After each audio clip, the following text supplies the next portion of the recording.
Palabra y vida. Con el padre Manuel Horta, desde Sevilla.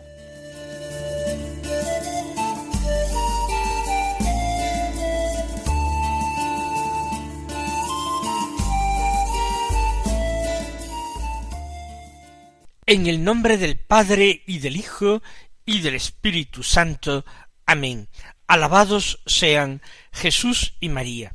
Muy buenos días, queridos amigos, oyentes de Radio María y seguidores del programa Palabra y Vida.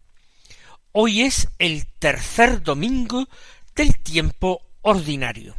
Es el día del Señor, el día de la oración, de la escucha de la palabra, el día en que debemos guardar el descanso apropiado para dedicarle su tiempo a Dios y también dedicarle su tiempo al descanso, lo que implica dedicarle tiempo a nuestra familia, a la convivencia.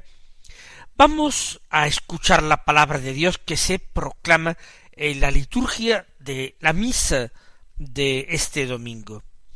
La lectura del Evangelio es de San Marcos, pero aquí no seguimos la lectura continuada de los demás días entre semana. Tenemos otro ritmo de lecturas. La lectura que vamos a hacer es del capítulo primero, y ya hace poco tiempo la hemos escuchado. La vamos a repetir, entonces.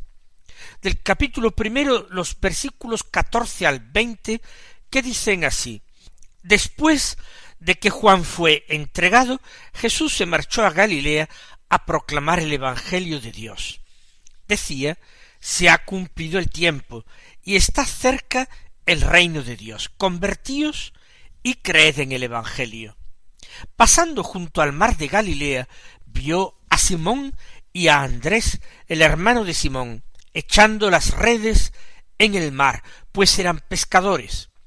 Jesús les dijo: Venid en pos de mí, y os haré pescadores de hombres.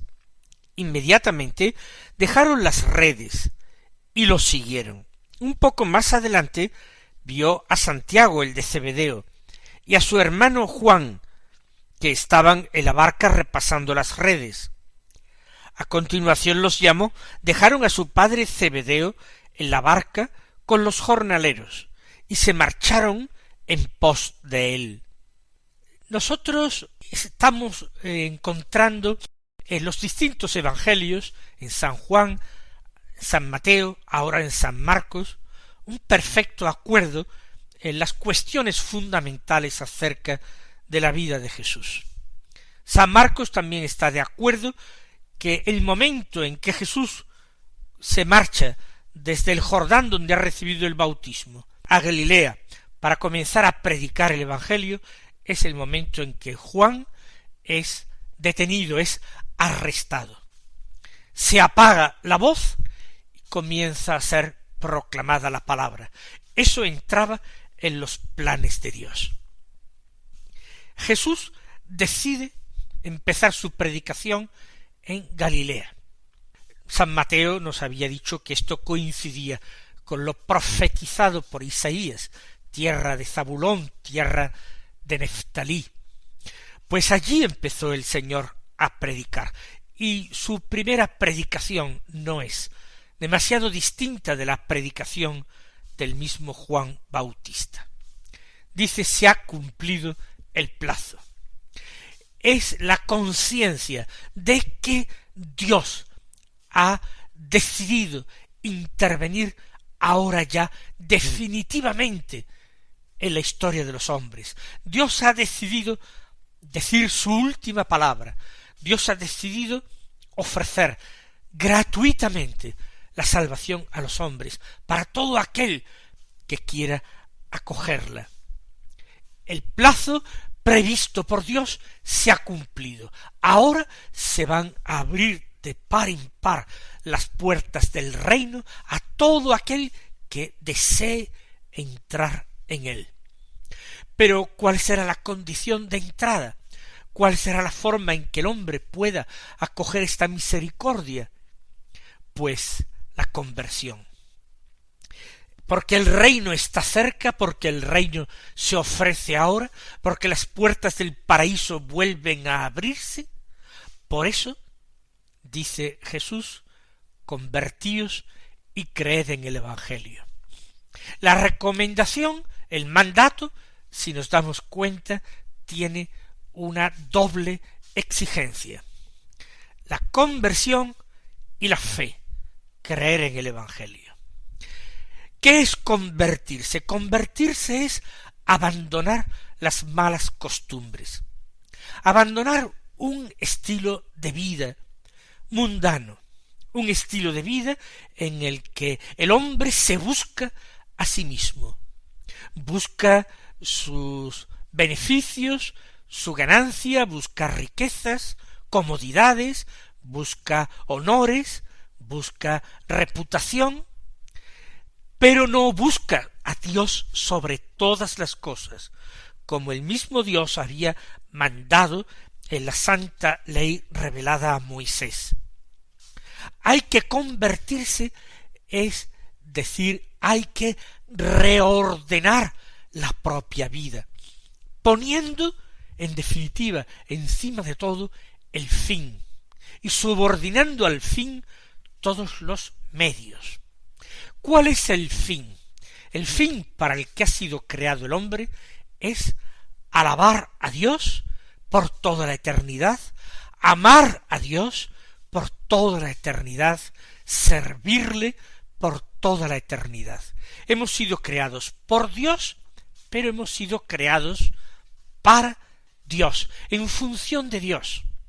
Por tanto, Él es el fin, amarle y servirle, alabarle, adorarle, y de esta manera salvarnos, es decir, acoger la salvación que Él nos ofrece, es decir, acoger la vida sin fin, la vida eterna, dichosa, feliz, junto a Dios. Esto es lo que requiere la conversión. El fin, salvar nuestra alma, amando, sirviendo, alabando y adorando a Dios. Ese es el fin. Los medios pues serán la disposición de todas las cosas de este mundo, de todas las cosas terrenas, para que nos ayuden a alcanzar nuestro fin. La subordinación de todo a nuestro fin, en definitiva la subordinación de todo a Dios. Esto es convertirse, ordenar la propia vida, colocando bien claro cuál es el fin de la vida, de la existencia humana, y dejando en su lugar los medios a través de los cuales nosotros debemos procurar alcanzar ese fin, convertirse. Y, dice Jesús, creer en el Evangelio. No se trata de una conversión puramente racional, donde todo vaya encajando, donde el entendimiento se proclame el rey. Hace falta prestar fe a la palabra de Dios. Y la palabra de Dios no es solamente un escrito que esté contenido en la Biblia. La palabra de Dios es la persona del Verbo. Es Jesús, el Verbo de Dios encarnado. Hay que creer en Él. Creer que Él es el Hijo de Dios, hecho hombre, por la salvación de los hombres. Es creer en su palabra, fiarse de Él, acoger su doctrina como verdaderamente la verdad y la vida. Por tanto, hay que convertirse, y no antes ni después, sino que hay que convertirse prestando fe, creyendo en el Evangelio. Nosotros tenemos que acoger también esta primerísima llamada de Jesús al comienzo de su vida pública. Nosotros tenemos que, por una parte, librar la continua batalla, librar ese combate cristiano contra las fuerzas del mal, contra el mundo que se intenta colar por las rendijas de nuestra vida, una batalla contra la carne que trata de reclamar sus derechos, la carne que milita contra el espíritu. Y también nuestro combate es contra esas fuerzas poderosas, contra esos espíritus caídos, contra el demonio y sus ángeles. Estos son nuestros enemigos, y convertirse implica armarse con las armas espirituales para luchar contra los enemigos del alma, pero también es abandonarnos cada día más y creer con más fervor, con mayor confianza en la palabra de Dios y en la persona adorable de nuestro Señor Jesucristo. Sigue diciendo el Evangelio de San Marcos que pasando junto al lago de Galilea vio a Simón y a su hermano Andrés, que eran pescadores, y estaban echando el copo en el lago. Simón y Andrés, nosotros también lo hemos encontrado junto al Jordán, a ambos. Andrés había sido uno de los dos que primero habían seguido a Jesús, que le habían preguntado dónde vivía, y había sido Andrés quien había llevado hasta Jesús a su hermano Simón. Por tanto, estos dos hermanos ya conocían a Jesús y eran conocidos por él. Ahora se nos dice que eran pescadores en el lago de Galilea. Este lago de Galilea es el mar de Tiberíades.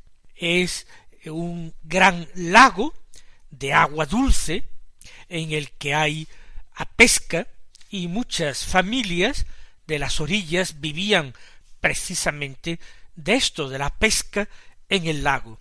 Era una pesca más segura, menos difícil que la que se podía realizar en el mar Mediterráneo, que para algunos de ellos, con las comunicaciones de la época, resultaba lejano. Estaban echando el copo en el lago, un arte de pesca que están echando en el lago. Los encuentra Jesús en plena faena, en medio de su trabajo ordinario cotidiano. Lo del Jordán había sido un paréntesis en sus vidas. Pero ¿qué ocurre? No sabemos si volvieron al mismo tiempo que Jesús, si volvieron después. Lo cierto es que Juan Bautista había sido ya arrestado. Lo cierto es que este Jesús, personaje fascinante, ya se había marchado del Jordán, nada les retenía allí, han regresado a la tarea de cada día, al cuidado de sus respectivas familias. Allí están cuando Jesús les encuentra. Pasaba junto al lago de Galilea, lo imaginamos caminando por su orilla. Habrá no solamente dos pescadores, muchos más allí afanados en su labor. Pero estos dos conocidos, les dijo Jesús, venid conmigo y os haré pescadores de hombres. Hasta entonces Jesús no les ha pedido nada. Jesús no ha comenzado su predicación. No podemos entender que Jesús sea verdaderamente un rabí, un maestro, aunque junto al lago algunos de ellos le dieran este tratamiento respetuoso de rabí. Jesús no enseñaba nada, pero ahora les dice, veníos conmigo. Lo mismo que se sintieron atraídos por la llamada en la distancia de Juan Bautista, ahora en la cercanía es Jesús quien los llama directamente y les ofrece algo en consonancia y en relación directa con su profesión. Os haré pescadores de hombres. No utiliza Jesús un símil pastoril que podría ser más adecuado para la Escritura. No les promete que los convertirá en pastores de su rebaño, sino pescadores de hombres, porque lo inmediato es sacar a los hombres de ese mar agitado del mundo, sacarlos de ese mar, no para darles muerte, sino para darles vida. Ellos inmediatamente dejaron las redes y lo siguieron. Ya lo conocían, aunque fuera un poco. Y más adelante vio otros 2 pescadores, Santiago hijo de Zebedeo, y Juan, su hermano, que estaban en la barca repasando las redes. Estos ya han recogido la pesca, y ahora la labor diaria es reparar las redes que se hayan desgarrado o estropeado, y están allí desempeñando esta tarea, junto a su padre, Zebedeo, que tiene jornaleros a su cargo, tiene una pequeña empresa pesquera familiar. Los llamó, no sabemos con qué palabras, seguramente con palabras semejantes. Ellos ya lo conocían, al menos Juan lo conocía, y ellos dejaron a su padre Zebedeo en la barca con los jornaleros y se marcharon con él. Vamos nosotros también a escuchar esta llamada del Señor en nuestra propia vida y vamos a apresurarnos a darle respuesta, a seguirle.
Como segunda lectura de la misa tenemos un texto paulino, tomado de la primera carta del apóstol San Pablo a los Corintios, del capítulo 7, los versículos 29, 30 y 31, que dicen así: digo esto, hermanos, que el momento es apremiante.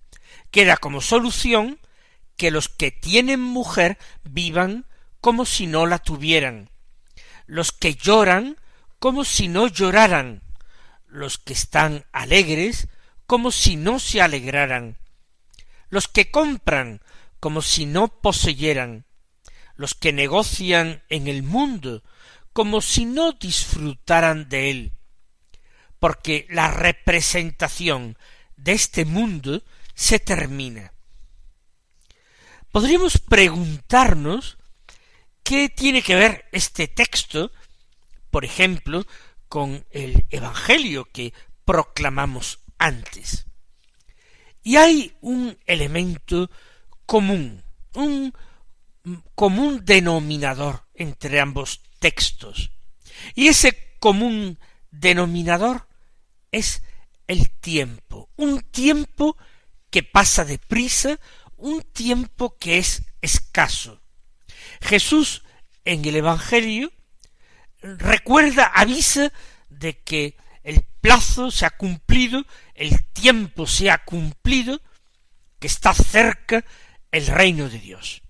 Y si está cerca el reino de Dios, no cabe otra solución más que convertirse para acoger este reino, porque sin conversión es imposible convertirse en ciudadanos de ese reino, en heredar ese reino. El tiempo es pues breve, fugaz, hay que aprovecharlo, hay que convertirse ya, ahora. En la carta a los Corintios, en la primera carta, San Pablo también subraya en estos 3 versículos la fugacidad del tiempo presente. El momento es apremiante. ¿Por qué? Porque queda poco tiempo, porque disponemos de poco tiempo. Hay que convertirse. San Pablo ha vivido una extraordinaria llamada del Señor y se ha convertido a él totalmente. Ha dejado su propia historia, su propia mentalidad, con muchísimo esfuerzo. Su psicología tiene que reconstruirse desde el principio. Todo lo que él creía se ha revelado como equivocado. Todo lo que estimaba se ha mostrado como sin valor. Ahora pues tiene, como digo, que hacerse de nuevo. Y el momento es apremiante. Él da unos consejos a los corintios. Los que tienen mujer vivan como si no la tuvieran. ¿Qué quiere decir esto? ¿Que los matrimonios han de separarse por motivos religiosos? Ni mucho menos. Lo que San Pablo está diciéndonos es que absolutamente nada puede ser absolutizado. ¿Por qué? Porque todo lo que nosotros tenemos es para el tiempo, y el tiempo se acaba, y Dios llama a la conversión, y todas las realidades mundanas, intramundanas, tienen que pasar a un segundo término, porque esas realidades no son las definitivas, no son las perennes, son realidades temporales. El matrimonio, el tener marido o mujer, es para este tiempo.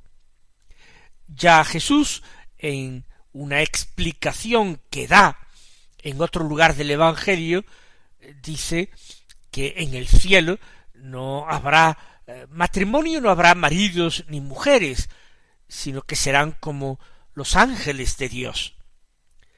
Así pues, actualmente ya conviene ir tomando conciencia de esto. Los que tienen mujer vivan como si no la tuvieran, no absoluticen su condición, porque hay cosas más importantes, y así todo. Los que lloran como si no lloraran. ¿Por qué? Porque sus lágrimas, a no ser lágrimas de arrepentimiento por sus propios pecados, el malestar, los desengaños humanos, no son lo más importante, no son definitivos. Los que se alegran como si no se alegraran, los que compran como si no poseyeran, los que negocian como si no disfrutaran del mundo. ¿Por qué? Porque la representación de este mundo se termina. Que nosotros, queridos hermanos, vivamos también así. El Señor os colme de bendiciones y hasta mañana si Dios quiere.